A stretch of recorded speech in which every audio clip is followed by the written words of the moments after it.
아멘. 오늘 함께 나누실 말씀을 보도록 하겠습니다. 오늘 함께 나누실 말씀은 요한복음 9장 1절부터 7절 말씀입니다. 요한복음 9장 1절부터 7절 말씀입니다.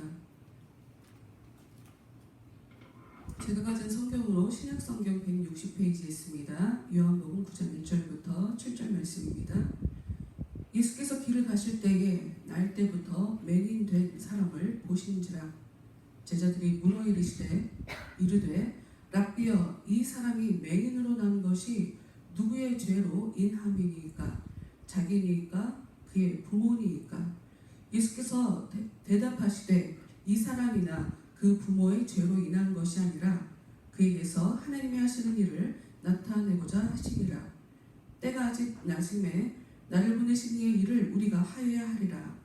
밤이 오리니 그때는 아무도 일할 수 없느니라. 내가 세상에 있는 동안에는 세상의 빛이로라. 이 말씀을 하시고 땅에 침을 뱉어 진흙을 이겨 그의 눈에 바르시고 이르시되 실로암 못에 가서 씻으라 하시니, 실로암은 번역하면 보냄을 받았다는 뜻이라. 이에 가서 씻고 밝은 눈으로 왔더라. 아멘. 지난주도 그렇고 그 전주도 그렇고 정말 전쟁이 일어나는 게 아닐까를 생각을 해봤었어요. 그런데 여러 가지가 복잡해지더라고요. 여러 가지 생각을 하는 중에. 그런데 다행이죠. 김정은이 군사 행동을 보류한다라는 지시를 내렸고, 그래서 진정되는 것처럼 보여져서 그런구나. 당분간은 조용하려나 보네 라고 생각을 했는데, 뉴스에 어떤 것이 나왔냐면 북한 원산이라는 곳에 비행장에 전투기가 40대가 지금 배치됐다라는 뉴스가 나오는 거예요. 그래서 아니 저 뭐지? 하고 보는데 정말 저는 굉장히 놀라운 걸 봤어요. 정말 너무 놀라웠어요. 그 40대 중에 가장 눈에 띄는 전투기들이 있었어요. 전투기 기종. 특히 두 가지가 6.25 때 사용했던 전투기예요. 그리고 특히나 가장 주력 전투기라고 대접받고 있는 게 있어요. 그것도 6.25 때 사용했던 그런 전투기예요. 기종 자체가. 그리고 북한이 지금 그런 전투기를 200대 이상 가지고 있대요. 그리고 가지고 있는 총 전투기는 한 800대 정도가 되는데, 정상적으로 전투력이 있는 비행기는 전투기는 10% 정도밖에 안 된다는 거예요. 그러니까 제가 너무 놀라운 거죠. 저 사람들 이제까지 우리한테 그 북한 방송 보면 험한 말 쏟아내시잖아요. 여자분 나오셔서. 싸울 의지가 막 충천한 것 같고, 우리나라 국군의 날이 없어져서 우리나라는 안 하지만 북한은 지금도 그거 하거든요. 저렇게 가끔가다가 미사일도 쏘고 언제든지 싸울 준비가 돼 있는 것처럼 보이는 그 사람들의 현실은 전투할 수 없는 상황이라는 게 저한테 너무 좀 충격인 거예요. 그렇잖아요, 여러분. 전쟁에서 이기는 게 목적이잖아요. 지려고 전쟁하는 사람은 전쟁하는 곳은 없어요. 그러니 걔네들도 군사력을 무장하는 이유는 당연히 이기기 위해서여야 할 테고, 그러면 쟤네들은 사실은 이길 생각 자체가, 전쟁을 할 생각 자체가 없는 사람이었나? 없는 나라였나? 그 생각을 하게 되는 거예요. 제가 이 말씀을 왜 드리냐면, 저한테는 뭐가 너무, 그러니까 세계관, 제가 북한을 바라보고 있는 새로운 세계관이 열린 것 같은 그런 느낌이었죠. 왜냐하면 언제든지 쟤네들은 쳐들어올 수 있는 애들이다 하고 여태까지 살았기 때문에 그들의 실상이 전쟁을 할 수 없는 상황이고, 그래서 자기들의 현실이, 특히 자기네 나라 북조선 사람들, 북한 사람들, 그 주민들에게 알려지면 안 되니까 인터넷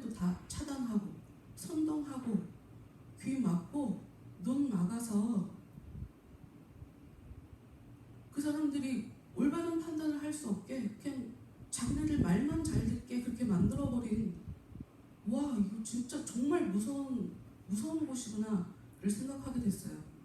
근데 설교를 하면서 이런 얘기를 왜 하냐면, 여러분, 이게 우리가 신앙생활을 하는 우리의 모습과 사실 흡사하다는 거예요.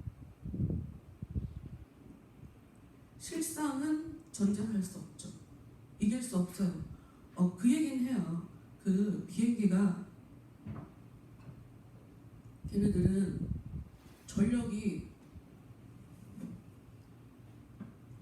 무기는 전력이 떨어져도 이 멘탈이 전쟁하겠다, 이겨내겠다, 자살을 해서라도 이기게 하겠다 하는 그 의지가 굉장히 강하거든요. 그래서 우리가 비행기 타고 그냥 자위대처럼 자살하겠다, 뛰어들겠다라고 그 사람들이 작정을 한 건 있더라고요. 그래도 여러분, 전쟁 못 이겨요, 걔네들은. 그래서 쟤네들 저렇게 협박하느라고 이제까지 큰 소리로 그렇게 우리한테 막말하면서 살았구나 하는 생각이 들었는데, 이걸 왜 우리가 신앙생활을 하는 우리의 모습과 닮아있다라고 생각하냐면, 보고 싶은 것만 보는 거예요. 실상이 뭔지를 알아. 그런데 믿고 싶은 대로 믿으면서 사는 거예요. 남들을 속여가며, 가끔가다 나를 속여가며. 양심의 가책 이런 건 없고, 양심의 가책 뭐 있어요? 그냥 내 말 잘 듣게 해서 그 사람들을 그냥 쪽쪽 빨아먹는 거지. 쟤네들이 어떻게 됐든.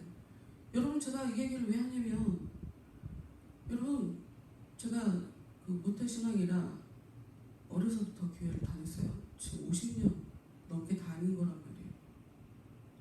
말씀을 보면서도 배운 게 있고, 삶 속에서도 겪은 게 있고. 여러분, 착한 사람 따로 없어요. 착한 사람 따로 없어요. 신앙생활 열심히 하는 사람들은 왜 신앙생활을 열심히 하냐면, 뭔가를 알기 때문이에요. 제대로 알기 때문에. 그렇잖아요? 이래자매, 하나님이 사랑이 많으신 분이지만 신앙생활 할수록 하나님이 얄짤없구나, 하나님이 참 단호하시구나, 기회를 주실 때는 한도 끝도 없이 정말 바다처럼 끝도 없이 영혼을 품어주시지만, 아니다 싶을 때는 아주 얄짤없이 사람들을 죽이시는구나. 하나님 굉장히 무섭다는 걸 알게 돼요. 왜 교회 다니는 사람들이 착하게 사나? 하나님이 겪어보니까 이분이 무서운 분이라는 걸 아니까요. 죄 지어서 득될 거 하나도 없다는 걸 알게 되니까. 그러니까 어쩔 수 없이 착하게 사는 거예요. 더 착한 사람, 더 나쁜 사람이 따로 있는 게 아니라, 겪은 하나님이 너 죄 짓지 마, 너 나 무시하지 마, 내가 너한테 복 줄 건데 너 그렇게 더러운 마음 갖고 있지 마. 그런 하나님을 겪으니 당연히 마음이 더러우면 안 되는구나, 내가 죄를 지으면 안 되는구나, 나 미워하면 안 되는구나. 여러분, 저도 사람이니까 저도 사람 미워하고 싶을 때가 있잖아요. 저도 미워하고 싶은 사람이 있어요, 살다 보면. 근데 그럴 수가 없어요.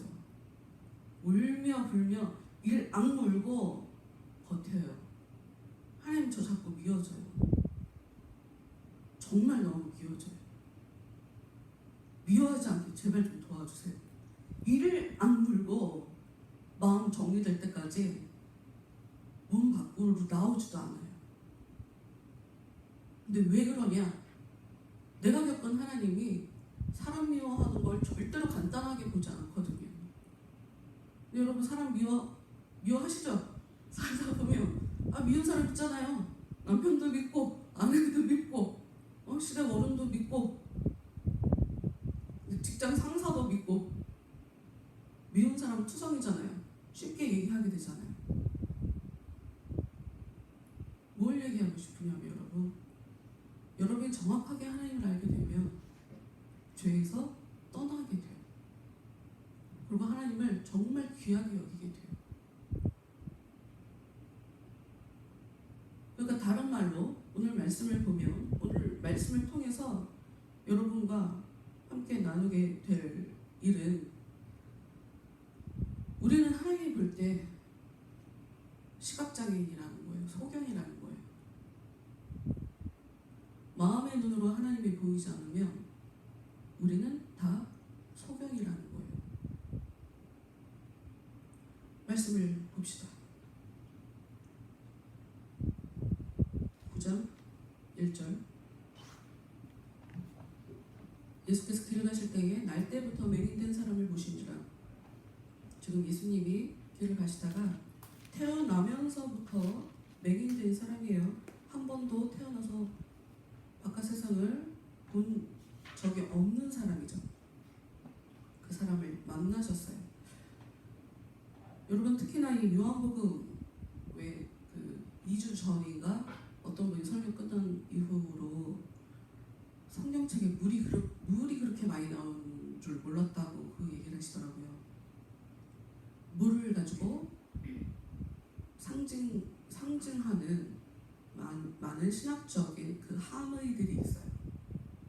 근데 여기서 보신다라고 할 때도 당연히 신학적인 어떤 의미가 담겨져 있어요. 예수님이 보신다라고 할 때는, 하나님이 보신다라고 할 때는 그 사람을 이해하고 있다, 잘 알고 있다라는 그런 의미를 가지고 보신다라고 성경에 써 있어요. 그래서 성경에서 하나님을 바라봐라 라고 얘기할 때도 너는 하나님을 잘 알아야 된다, 하나님에 대해서 이해해야 된다, 하나님의 뜻이 무엇인지 알아야 된다, 하나님의 뜻이 무엇인지를 알고 순종해야 된다, 그런 의미로 사용을 하는 거예요. 보신다라는 이 단어가. 2절. 제자들이 물어 이르되 랍비여, 이 사람이 맹인으로 난 것이 누구의 죄로 인함이니까? 자기니까? 그게 부모니까? 다시 말씀드리지만 여러분, 말씀은 자기한테 적용하는 거예요. 우리가 일상생활에서 벌어지는 다양한 사건, 사고들이 있어요.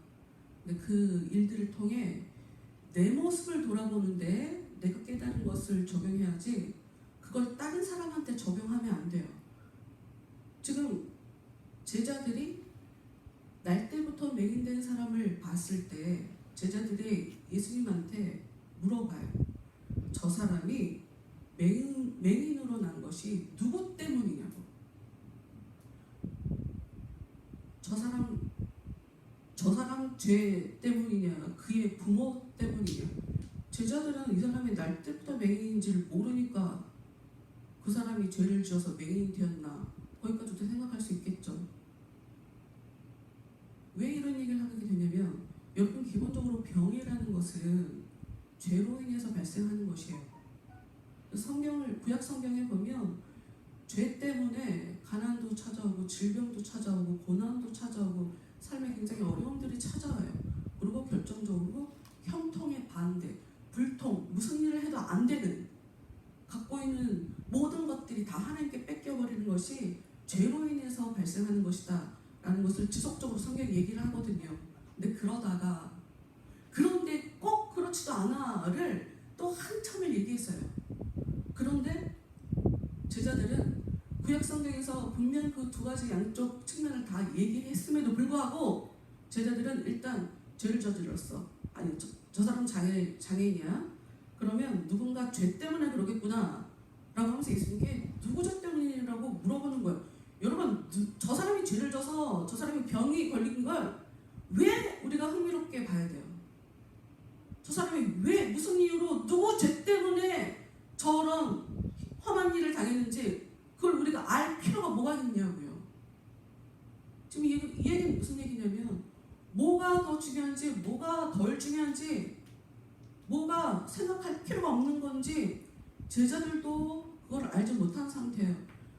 아니나 다를까 마태, 마가, 누가, 요한이라고 하는 네 가지 복음서를 통해서 예수님께서 어떤 삶을 살다 가셨는지를 기록한 책들을 우리가 갖고 있으나, 이 책에서 얘기하는 제자들은 예수님과 함께 다니기는 하지만 예수님이 하시는 말씀도 이해를 못하고 예수님이 하는 그 일도 어떤 의미인지 알지 못해요. 여기서 제가 지금 의미 행복이라는 단어를 얘기했어요. 여러분, 삶이 정말 행복해지시려면 내가 지금 현재 겪고 있는 일에 진정한 의미를 볼 수 있는 사람이 되어야 해요. 내가 겪는 이 일이 어떤 의미가 있을까? 내가 겪는 이 슬픈 일이 나에게 어떤 의미가 있을까? 내가 지금 치고받고 싸우는 이 싸움이 나한테 어떤 의미가 있을까? 내가 겪는 이 기쁨이 나에게 어떤 의미가 있을까? 여러분, 겉으로만 좋은 일이 있다, 슬픈 일이 있다 이렇게 생각할 게 아니라 이것이 나의 인생에 주는 그 진정한 의미를 볼 수 있는 사람이 되어야 해요. 그래야 여러분이 행복하게 사실 수 있어요. 좀 더 편안하게 살 수가 있어요. 근데 예수님의 답은 누구 때문이다 뭐 이렇게 얘기를 해주시지 않고 약간은 동문서답 같은 그런 이야기예요. 그러나 하실 말씀은 다 하신 4절 말씀을 볼게요. 때가 아직 낮임에 나를 보내신 이의 일을 우리가 하여야 하리라. 죄송해요. 3절이구나. 3절. 예수께서 대답하시되 이 사람이나 그 부모의 죄로 인한 것이 아니라 그에게서 하나님이 하시는 일을 나타내고자 하심이라. 지금 예수님이 죄 때문에 그런 게 아니다. 너희들은 지금 누구 죄 때문이냐고 묻지만 이 사람은 지금 죄의 문제가 중요한 게 아니다. 이 상황에서 여기서 주목해야 할 것은 그에게 하나님이 하시는 이 일을 나타내려고 하는 하나님의 뜻이 있음을, 그게 진정한 지금 상황의 중요한 의미임을 예수님이 먼저 밝히세요. 이게 어떠한 의미이냐면 예수님은 일단 자기 백성을 구원하시러 유대인에게 찾아가시죠. 유대인을 구원하러 오셨어요. 그런데 예수님이 나타나셔서 기적을 베풀고 말씀을 하셨어도 와 좋다, 와 고쳐주셨다, 와 저 말씀 재밌다, 아 저 말씀 와 대단한 것 같아 라는 생각은 하지만 예수님이 진짜 어떤 분인지는 믿지 않아요. 그런데 지금 우리가 9장을 보고 있죠. 4장에서 유대인이 아닌 사마리아 여인이 예수님이 어떤 분인지를 알고 사람들에게 예수님에 대해서 전파하는 모습이 나와요. 근데 그 이후로 다시 예수님이 유대인에게 찾아가서 오병이어의 기적을 베풀면서 내가 하늘에서 보내준 떡이다, 내가 하늘이 보낸 양식이다, 너희들은 내 살을 먹어야 된다, 이런 얘기를 하셨어요.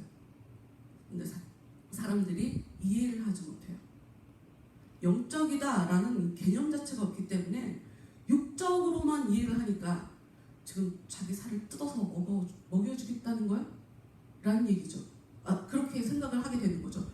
이것은 후에 나중에 어떤 일로까지 번지게 되냐면 초대교회 로마에서 굉장한 박해를 통해 믿는 사람들을 많이 죽였어요. 근데 그때 어떤 이야기를 했냐면 저 사람들은 사람들을 잡아먹는다. 쟤네들은 모여서 피를 마신다. 살을 뜯어먹는다. 이러고 착각을 하게 되는 그런 데로까지 발전하게 되거든요. 근데 뭐 얘기한다고 로마 사람들이 그게 상징적인 의미군요 뭐 이러고 이해해 줄 사람들 아니니까. 원래 사람은 믿고 싶은 대로 믿고 보고 싶은 대로 봐서 무슨 해명을 해도 어디 변명이야 이러고 막 무슨 혼내고 이러는 거니까요. 그런데 그렇게 못 알아듣는 유대인들, 심지어 본다고 하는 그 유대인들, 너네들은 내 말을 이해를 못하는구나 하시고 나서 태어날 때부터 맹인된 사람을 찾아간 거예요. 왜? 이 사람이 눈을 열어줘요. 뭐냐? 여러분, 예수님은 보지 못하는 눈도 봐서 예수님을 알게 해주실 수 있는 분이에요. 근데 정작 유대인이라고 하는 사람들이 예수님을 만났는데 믿지 않아요. 유대인이라고 하는 사람들, 본다고 하는 사람들이 예수님을 봤는데 예수님이 어떤 분인지를 제대로 그 의미를 캐치하지 못해요. 예수님이 아무리 얘기를 해줘도 그걸 육적으로밖에 이해하지 못해요. 겉으로만 보아, 겉모습만 봐요. 지난주 설교를 들으셨으면 기억하실 거예요. 지난주에 에녹이래. 제가 밤에 잠을 하나도 안 자고 완전 티나네 오늘. 에서하고 야곱을 가지고 이 육의 사람, 영의 사람을 비유하는 거다 하고 얘기를 했었어요. 이 참 재밌는 것이 이름부터 티가 나요. 이름부터. 에서의 이름은 굵다라는 뜻이에요. 겉모습을 보고 지은 이름이에요. 외모를 보고 지은 이름. 근데 동생 야곱은 형 발꿈치를 잡고 나왔거든요. 그 사람의 성향을 보고 지은 이름이에요. 그럼 여기서 대충 답은 나왔어요. 여러분, 겉모습이 중요하지 않아요. 우리는. 제가 좀 이쁘게 하려고 오늘 이렇게 하얀 것도 입고 이렇게 목걸이도 하고 이랬잖아. 겉모습이 중요하잖아요. 설교를 못하면 이건 아무 의미 없어. 다 쓸데기 없는 거야. 여러분, 우리는 겉모습만 중요하지 않아요. 내가 겉으로 보니까 내가 소경이 아니라고 생각하시면 안 돼요. 같은 세상을 살아가는데 누구는 보고 누구는 보지 못해요. 여러분, 우리도 모르게 사회에서는 공평을 이야기하지만 공평하지 않은 세상을 살아가고 있다는 것을 여러분이 정확하게 아셔야 돼요. 여러분, 쉽게 얘기하잖아요. 될 놈 될. 인생이 될 놈은 되고 되는 사람은 되고 안 되는 사람은 안 된다. 여러분, 이거 진리 아니에요? 똑같은 세상을 살아가는데 왜 그런 일이 일어나요? 겉으로 보이는 것만 갖고 판단하시면 안 돼요. 사람들 이야기만 듣고 세상 만만하게 보시면 안 돼요. 나한테 웃으며 얘기하는 그 사람이 나를 이용해 먹는 사람일 수 있어요. 진의 속을 꿰뚫어 볼 수 있는 사람이 되어야 해요. 그게 눈이 열린 사람인 거예요. 목소리만 들어도 저 사람이 나한테 지금 사기친다 아니다가 느껴진단 말이에요. 지금 이 상황이 중요한 거. 야, 누구 저 때문에 매년으로 태어난지 너희들 그거 신경 쓰지 마. 이런 뜻이죠. 이 사람은 지금 하나님의 일을, 저 사람을 통해서 하나님이 일을 하실 거야 얘기하시고 나서 4절. 때가 아직 낮이네. 때가 아직 낮이래요. 이게 무슨 말이야? 지금 낮인데? 낮일 테죠. 예전에는 뭐 등불이 써갖고 밤중에 이렇게 전기불 켜놓을 수 있는 상황이 아니니 돌아다니면서 사람을 만나고 이야기를 했다 그러면 대부분 낮이죠. 때가 아직 낮이래요. 무슨 말인지 모르겠지만 나를 보내신 일을 우리가 하여야 하리라. 밤이 오리니 그때는 아무도 일할 수 없느니라. 우리가 이 말씀이 무슨 말인지 정확하게 모르지만 알 수 있는 거 하나는 낮은 일하는 시간이고 밤은 일할 수 없는 시간이구나 하는 걸 알 수가 있어요. 4절. 근데 조금 더 확장시켜 봅시다. 3절 말씀을 갖고 와서 지금 하나님의 일을 하기 위해서 저 메인이 지금 우리 앞에 나타난 거다라고 얘기를 했으니까 그 얘기는 이 낮에 일을 한다. 어떤 일? 하나님의 일. 아주 쉽게 정리하자면 여러분, 하나님이 일을 하시는 그 시간을 우리는 낮이라고 얘기하는 거예요. 그리고 아무도 일할 수 없는 그 시간을 성경은 밤이라는 단어를 통해 우리에게 굉장히 여러 가지를 알려줘요. 깨닫지 못할 때 그 사람은 밤이에요. 특징적으로 가룟 유다, 예수님을 팔아버렸던 가룟 유다가 있어요. 그 가룟 유다가 예수님을 떠날 때 성경은 밤이다 라고 얘기해요. 예수님에 대해서 어떻게 해야 영생을 얻을지 조용히 와서 물어봤던 니고데모라는 선생이 있었어요. 그 사람이 예수님의 얘기를 끝내 이해 못했어요. 그 사람이 찾아왔던 시간도 밤이었어요. 왜? 깨달음은 하나님이 주시는 거거든요. 여러분, 이 말씀을 통해서 여러분한테 말씀드리고 싶은 건 뭐냐면, 여러분의 인생에 낮과 같은 시간도 지낼 수 있고 밤과 같은 시간도 지낼 수 있게 돼요. 근데 성경에서 그러면 하나님의 일에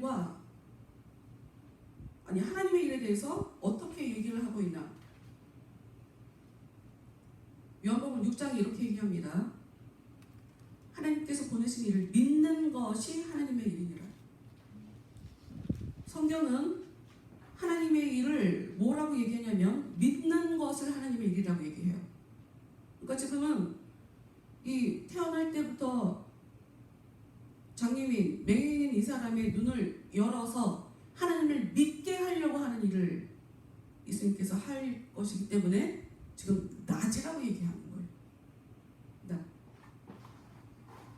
그런데 때가 아직 낮이래요. 그런데 밤이 온대요. 때를 가져오는 것도 예수님이고 밤이 되는 것도 예수님과 관계가 있죠. 예수님이 제자들에게서 떠나가게 될 때, 즉 예수님이 십자가에 못 박히시게 될 때, 강제적으로 헤어지게 될 때, 그때는 너희들이 아무리 믿고 싶어도 믿을 수가 없게 될 거다. 그 얘기를 하는 건 거죠. 여러분, 하나님은 사람들에게 찾아가셔서 약속을 주시면서 내가 원하는 거야. 내 요구 조건이야. 이걸 잘 따라. 그럼 내가 너한테 복을 줄게. 이러고 우리한테 계약을 맺으시려는 분이에요. 근데 그 하나님의 계약 조건, 그 요구 조건을 잘 실행시켜 드리기 위해서 꼭 필요한 게 바로 믿음이에요. 믿음. 믿음이 있어야 하나님이 원하시는 그 일을 할 수가 있어요. 은혜가 있어야 하나님을 믿을 수가 있어요. 다른 말로 예수님께서 도와주셔야 하나님이 원하는 그 믿는 일, 하나님의 일을 할 수가 있다고요. 근데 이것이 우리한테 무한대로 계속 주어지는 게 아니에요. 여러분, 우리가 자꾸 불신하면서 살다 보면 우리한테 어떤 일이 벌어지냐? 습관이라는 게 생겨요. 여러분, 습관은 여러분의 주인이에요. 그걸 아셔야 돼요. 습관이 여러분의 주인이에요. 그래서 예수님은 기도하는 습관이 있었어요. 정말 힘들 때, 괴로울 때, 정말 감당하기 힘들다 하는 판단이 들 때, 그때 습관을 따라 기도하러 가셨거든요. 여러분, 이 습관은 생각하지 않아도, 내가 의지를 막 노력하지 않아도 나도 모르게 하고 있는 게 습관이죠. 내가 자꾸 무엇인가를 반복하게 되면 그것은 나에게 습관이 돼요. 여러분, 하나님을 자꾸 멀리 하는 습관이 여러분도 모르게 익숙해지면 마음으로는 하나님 믿어야 되는데 이 생각이 드는데 절대로 믿을 수가 없습니다. 알겠는데 안 믿어져요. 하나님이 있다고 하는데 안 믿어져요. 이렇게 돼요. 이 사람들, 유대인들, 예수님이 지금 살려주겠다고 예수님이 찾아갔다니까요. 근데 눈을 열고 좀 보라고 기적도 베풀어주고 놀랄만한 지혜의 말씀을 들려주고 해도 그 사람들이 왜 예수님을 몰라봤겠어요? 다른 것에 습관화가 된 거예요. 다른 것에. 진리가 무엇인가? 하나님이 우리한테 은혜를 어떻게 주실까? 우리가 어떻게 하나님을 잘 믿을까에 대해서 관심이 없어요. 이 사람들은. 우리가 어떻게 하나님 뜻대로 잘해서 잘 살아남을까? 어떻게 복을 받을까? 하나님을 모르니까 가까이 하지 않는 그 사마리아인, 무시하는 그 사마리아인, 심지어 성경에는 예수님이 너무 미우니까 사람들이 예수님을 향해서 당신이 그러니까 우리가 당신한테 사마리아인이라고 하겠다고 그런 얘기까지 나와요. 근데 너무 아이러니 중에 아이러니죠. 그 무시하는 사마리아 여인이 예수님을 받아들였다니까요. 쟤는 대체 누구 죄 때문이야? 이러고 평생 소경으로 산 이 사람이 예수님이 눈을 열어줘갖고 예수님을 믿게 만들어버렸다니까요.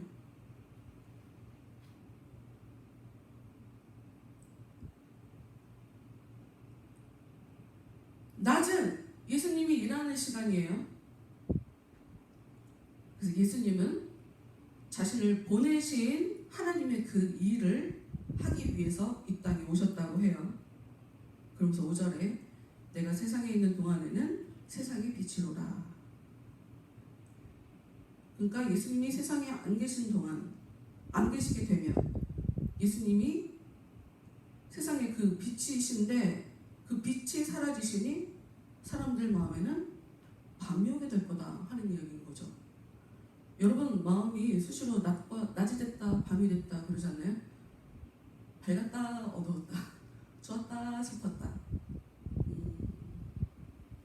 대충 여러분 내 마음이 밝다 어둡다 어느 정도 감잡으실 수 있을 거예요. 근데 예수님이 도와주시며 예수님이 여러분에게 찾아가셔서 여러분을 하나님을 믿게 만들어버리면 쉬지 않고 지속적으로 영원히 해가 지지 않는 낮이 되는 거예요. 낮이. 항상 감사할 수 있게 어떤 일에든 하나님을 인정할 수 있게 어떤 일에든 평안할 수 있게. 그러고 나서 예수님께서 6절 말씀을 보면 땅에 침을 뱉어 진흙을 이겨 그의 눈에 바르셨대요. 좀 더럽죠? 네, 그런 의미가 아니에요.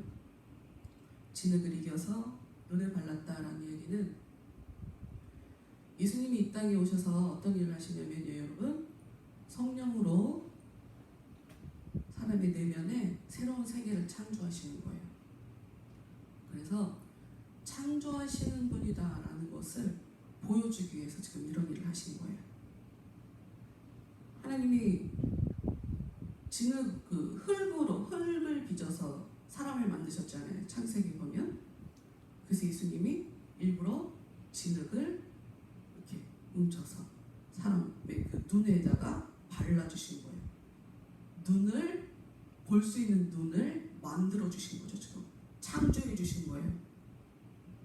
실제로 여기 눈에 바르시고라고 써있지만 창조하셨다라는 단어로 써져 있어요. 이르시되 실로암 못에 가서 씻으라 하시니 실로암은 번역하면 본음을 받았다는 뜻이라.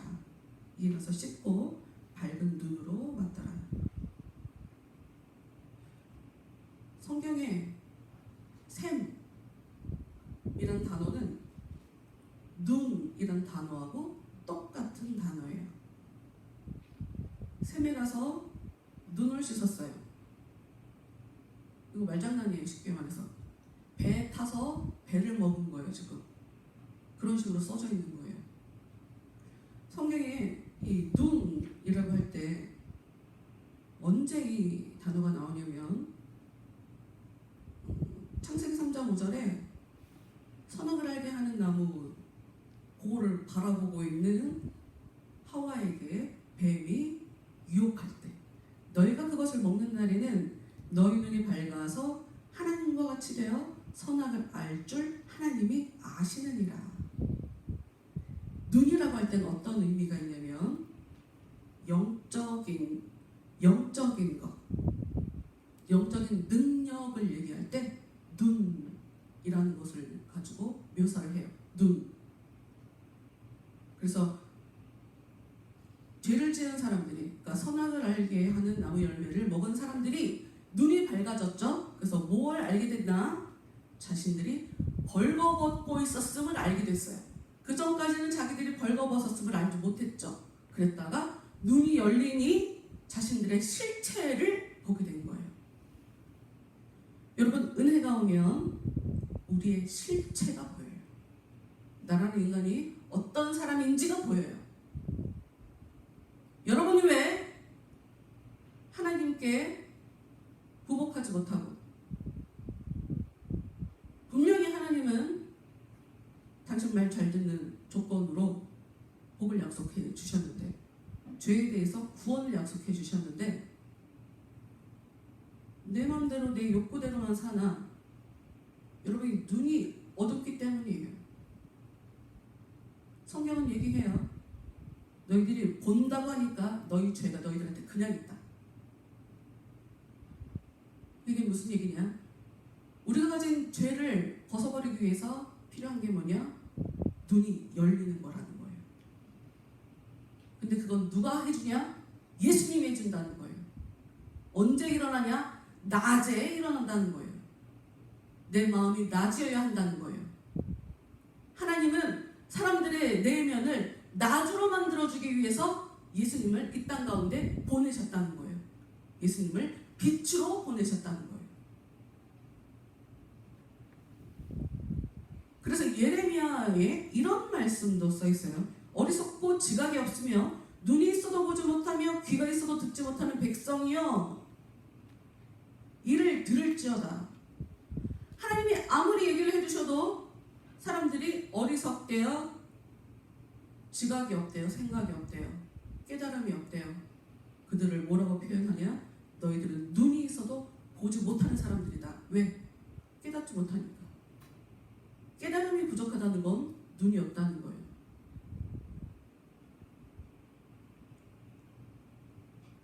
이 샘과 눈에 대해서 재미있는 부분은 창세기 16장에 있어요. 어떤 이야기가 있냐면, 하갈이라는 여자가 있었어요. 애굽 여인이에요. 이 여자가 노 부부의 씨바지로 들어가요. 그런데 아기를 가졌어요. 임신을 하자마자 어떻게 했냐면 그 여자 주인을 무시했어요. 그랬더니 학대를 당했어요.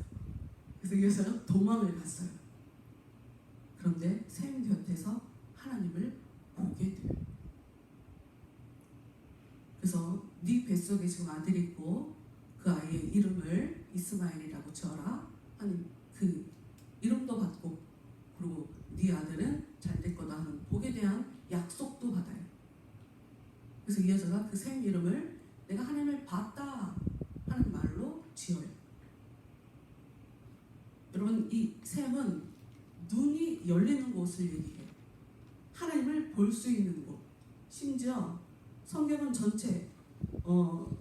전체적으로 지금 이야기한 이 하갈이라는 여자에 대해서 굉장히 부정적으로 얘기해요. 그 여자를 계집종을 쫓아내라, 그 계집종과 아들을 쫓아내라, 뭐 이런 얘기도 써 있어요, 성경에. 그런데 샘 곁에서 하나님을 봤을 때 하나님이 복을 주세요. 여러분, 무슨 얘기를 하고 싶으냐면, 처음에 말씀드렸던 것처럼 여러분, 우리는 착한 사람 나쁜 사람이 따로 있지 않아요. 난 나쁜 사람이야, 저 사람은 착한 사람 같아. 아니요, 그런 일 없고요. 그냥 은혜를 더 아는 사람, 하나님을 많이 경험한 사람, 그런 사람은 어쩔 수 없이 착하게 살아요. 어쩔 수 없어요. 착해지는 것밖에 다른 방법이 없으니까. 그러니 못되게 산다, 그건 그냥 단 하나, 이유는 단 하나예요. 하나님을 몰라서 그래요. 하나님은 죄인을 죽인다고 얘기하시는 분이에요. 성경이 얘기해요. 하나님은 날마다 분노하신대, 죄 짓는 사람들 때문에.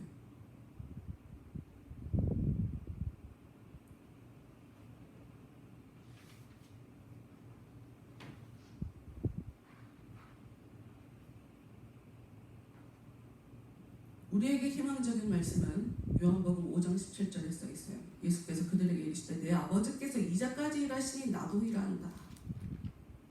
이게 무슨 얘기냐? 하나님은 쉬지 않고 지금까지 계속 일을 하시고 있다. 나도 계속 일을 할 거다 하는 이야기예요. 여러분, 내가 쓰지 않고요, 내 안에 있는 악한 것이 쓰지 않고 예수님이 세고 하나님이 더 세요. 그러니 마음을 열고, 하나님 저에게 은혜를 주세요, 저에게 믿음을 주세요, 제가 착하게 살 수 있게 해주세요 라고 하면 돼요. 생각보다 간단해요. 그리고 또 하나, 예레미야 말씀에는 이런 말씀이 써져 있어요. 너희는 들을지어다 귀를 기울일지어다 교만하지 말지어다 여호와께서 말씀하셨습니다. 듣지 않는 사람, 귀 기울이지 않는 사람을 교만하다고 얘기하는 거죠. 그가 어두움을 일으키시기 전, 너희 발이 어두운 산에 거치기 전, 너희 바라는 빛이 사망의 그늘로 변하여 침침한 어둠이 되게 하시기 전에 너희 하나님 여호와께 영광을 돌려라. 너희들이 빛을 바라고 있다. 그런데 계속 교만하게 살다가는 어둠이 너희들한테 찾아가게 될 거다 하는 얘기죠. 너희가 이를 듣지 아니하면 나의 심령이 너희 교만으로 말미암아 은밀한 곳에서 울 것이며, 하나님 오신대요. 여호와의 양떼가 사로잡힘으로 말미암아 눈물을 흘려 통곡하리라.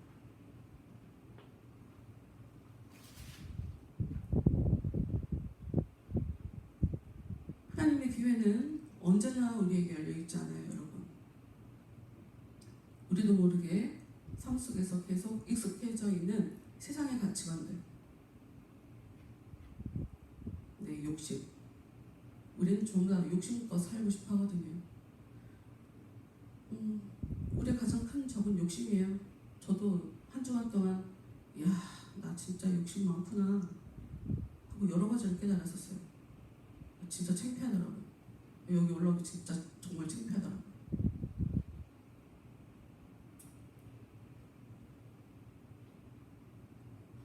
근데 뭐 욕심 없는 사람 없고, 우리는 끝까지 이 부분과 싸워내야 되는 거니까. 그래서 또 아유 알겠습니다, 죄송합니다, 또 제 안에 있는 저의 실체를 보여주셔서 감사합니다, 또 이러고 마음에서 털어냈거든요. 여러분, 눈물 흘리면서 살고 싶지 않으시잖아요. 저는 눈물을 많이 흘려봤어요. 이게 한 3대 정도 가야 정리가 돼요. 3대, 4대 가야 정리가 되는 것 같아요. 여러분, 그때까지 묵히시려고 하는 거 아니죠? 여러분의 자손들에게 눈물을 유전시켜주려고 하는 거 아니지? 눈물을 상속시켜주려고. 성경 얘기해요. 죄인은 하나님의 그 기업을 받을 수가 없대요. 하나님이 하늘의 것을 상속해주지 않는데요. 여러분, 하나님 하늘의 것을 상속시켜주려고 여러분을 부르셨어요. 그리고 여러분의 마음에 눈을 여셔야 돼요. 영적인 눈이 열려야 돼요. 육적인 것에만 치중해서 사시면 안 돼요. 여러분의 영혼의 내면 상태를 보셔야 돼요. 여러분의 영혼을 아름답게 만드셔야 돼요. 건강하게 만드셔야 돼요. 누가 막 구박을 해도 아이고 괜찮습니다, 무슨 이유가 있겠죠, 그 바보처럼 살아가셔야 돼요. 이런 능력도 받으셔야 돼요. 그러면 여러분의 삶에 항상 빛나는 낮처럼 행복하게 안식을 누리며 천국처럼 사실 수 있어요. 그러니 성령님을 계속 초청하시고 제 안에 은혜로 찾아와 주세요 하고 항상 기도하시며 사시는 여러분 모두가 되시길 바라요. 우리 거룩하신 성령님 찬양합시다.